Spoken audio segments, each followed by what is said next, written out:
Chapter 24. The Unity of Mankind. Genesis 10:21-32. Unto Shem also, the father of all the children of Eber, the brother of Japheth the elder, even to him were children born. The children of Shem, Elam, and Ashur, and Arphaxad, and Lud, and Aram. And the children of Aram, Uz, and Hul, and Gether, and Mash. And Arphaxad begat Salah, and Salah begat Eber. And unto Eber were born two sons. The name of one was Peleg, for in his days was the earth divided, and his brother's name was Joktan. And Joktan begat Almodad, and Sheleph, and Hazarmaveth, and Jerah, and Hadoram, and Uzal, and Diklah, and Obal, and Abimael, and Sheba, and Ophir, and Havilah, and Jobab. All these were the sons of Joktan.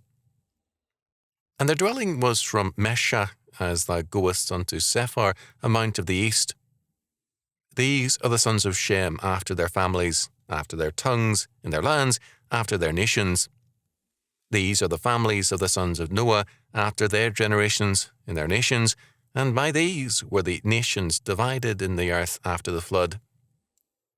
Genesis 10:21-32. Our text begins by defining Shem as the father of all the descendants of Eber, or the Hebrew.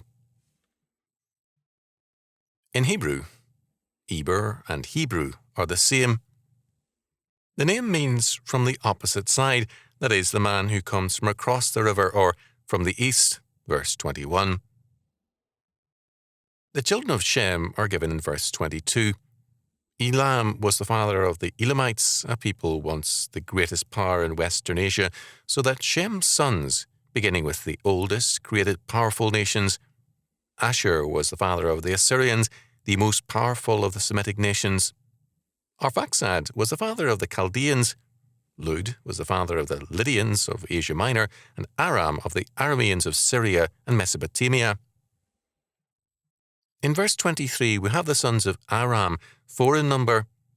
In this section, we are not given all the names of the descendants for reasons not stated. The cause cannot be lack of importance, but simply God's sovereign decision to pass them by. Aram thus is bypassed, not because of his unimportance to history, but because God so determined it.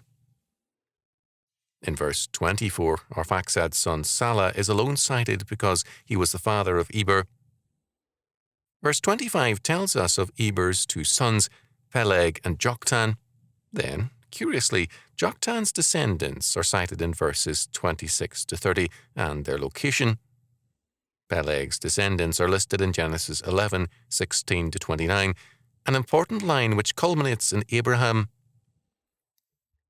Verse 21 identified Shem as Japheth's older brother, the eldest of the three brothers.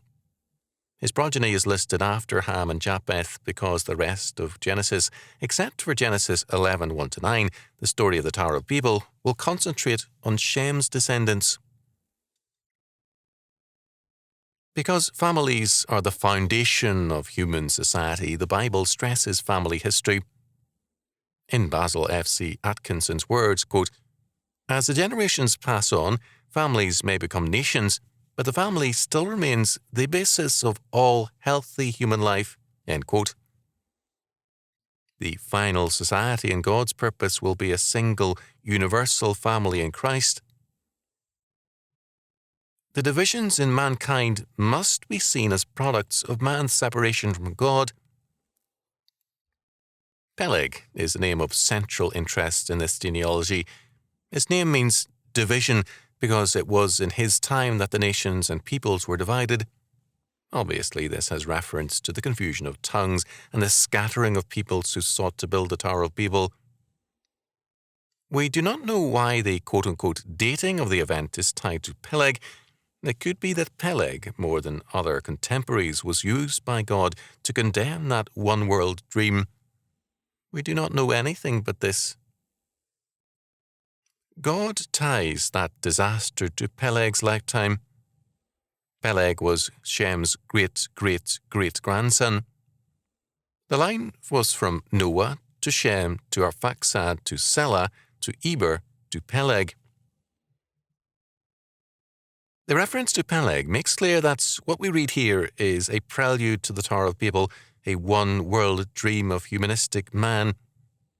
The tempter's plan in Genesis 3:5, every man as his own God and as his own determiner of good and evil, is never relinquished nor abated. It is as intensely in evidence at Babel as today, and it is the same plan. God is to be replaced by man. The dispersion and the confounding of this one-world dream was the work of God, not of man, nor the work of the man Peleg. It is mainly dated by his lifetime. We see the evil working passionately and intensely to realize their dream, and the godly ones apparently indifferent to the threat. But God divided up the peoples, and by his providence ordained that a man in the line of Shem be named or renamed in terms of this event. The confusion of the peoples was not the doing of man, but of God. The anti-God forces, with every man seeking to be his own God, have confusion inherent in their being. What God did at the Tower of Babel, all sinners regularly do to themselves and to their anti-God goals. Division is inherent to their dream of radical union because sin is always divisive. Atkinson was correct in saying the family is basic to human life, but it is only the godly family that is efficacious. The fallen man's family does not unite except by coercion. In verse 32, we are told emphatically that all the families and nations are descended from Noah and his 3 sons. Attempts by some to find some other origin for the races they see as evil are anti-scriptural and racist. Their popularity is morally wrong because they lead directly to doctrines of salvation by race instead of grace.